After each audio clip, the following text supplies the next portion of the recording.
അങ്ങനെ രാവിലെ എണീറ്റ് കുക്ക് ചെയ്ത പാത്രങ്ങളെല്ലാം കഴുകി ഇട്ടിട്ട് ദേ ക്യാമറയും പിടിച്ചുകൊണ്ടിരിക്കുന്നതിൻ്റെ ചെറിയ വിശേഷങ്ങളൊക്കെ കാണിക്കാൻ വേണ്ടിയിട്ടാണ്. അപ്പോൾ ഇവിടെ ആരും ഇല്ല, എല്ലാവരും ജോലിക്ക് പോയി. ഞാനും ഉമ്മയും വല്യമ്മയും മാത്രമേ ഉള്ളൂ. കുഞ്ഞ് മദർസയിൽ പോയിട്ടുണ്ട്. അപ്പോൾ ഇന്നത്തേക്ക് എൻ്റെ വീഡിയോയിലേക്ക് എല്ലാവർക്കും സ്വാഗതം. മദർസയിൽ പോയിട്ട് വന്നല്ലേ, എങ്ങനെ ഉണ്ടായിരുന്നു?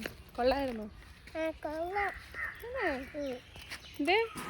അങ്ങനെ ഐസുമോ വന്നിട്ടുണ്ടായിരുന്നു. ഞാൻ പോയി വിളിച്ച്, കാരണം ഒറ്റയ്ക്ക് ചില സമയത്ത് പിള്ളേരൊന്നും കാണത്തില്ല. അപ്പോൾ എങ്ങനെ വരുമെന്ന് വിചാരിച്ച് ഞാൻ പോയി അങ്ങ് വിളിച്ചുകൊണ്ട് വന്ന്. ചില സമയത്ത് അപ്പുറത്ത് പിള്ളേരുണ്ട് കേട്ടോ, അവരെ കൊണ്ടുവിടും.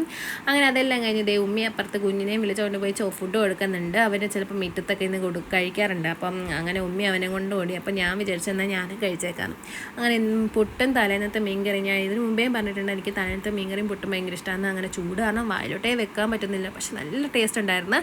അതെല്ലാം കഴിഞ്ഞിട്ട് ഞാൻ വിചാരിച്ച് തൂത്ത് തുടയ്ക്കാമെന്ന്. അങ്ങനെ അതേ തൂക്കുന്നതിൻ്റെ ഇടയ്ക്ക് അവൻ്റെ ബെഡ്ഷീറ്റൊക്കെ ഒന്ന് മാറി, ബെഡിൻ്റെ എൻ്റെ ആങ്ങളുടെ റൂമാണ് കേട്ടോ. അപ്പോൾ അവൻ്റെ ബെഡ്ഷീറ്റൊക്കെ ഒന്ന് മാറ്റിയിട്ട് കൊടുത്ത് ദെൻ അത് കഴിഞ്ഞപ്പോൾ ചക്ക പൊളിക്കുന്ന സൗണ്ട് ഇട്ട് അവിടെ ചെന്നപ്പോൾ ചക്കച്ചോള പറിക്കുന്നത്.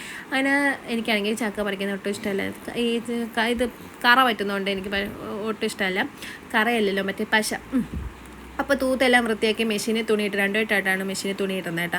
അപ്പോൾ അതെല്ലാം കഴിഞ്ഞ് തുടച്ചപ്പോൾ ഇത് അസ്ലമ വീട്ടിൽ വന്നിട്ടുണ്ട്. എന്തോ ഒരു കാര്യം, എന്തിനാണ് വന്നതെന്ന് എനിക്ക് ഓർമ്മയില്ല. അങ്ങനെ ഉമ്മയായിട്ട് എന്തോ സംസാരിച്ചുകൊണ്ടിരിക്കുന്നുണ്ടായിരുന്നു. അവനും മിഠായി കൊണ്ടുവന്ന ഐസുമോനെ. അപ്പോൾ ഞാനാണ് പകുതി മുക്കാലും കഴിച്ചത്. അങ്ങനെ എൻ്റെ മിഠായിയുടെ പകുതി കഴിക്കാൻ വന്ന് നിൽക്കുകയാണ് ഈ കോഴി. അങ്ങനെ ഐസുമോൻ വന്നപ്പോൾ ആദ്യം ഞാൻ മിഠായി കൊടുത്തിട്ടുണ്ടായിരുന്നു. അത് എക്സ്പ്രഷൻ ഒന്നും കാണാത്തത് പകുതിയുള്ളത് അവന് കൊടുത്ത്.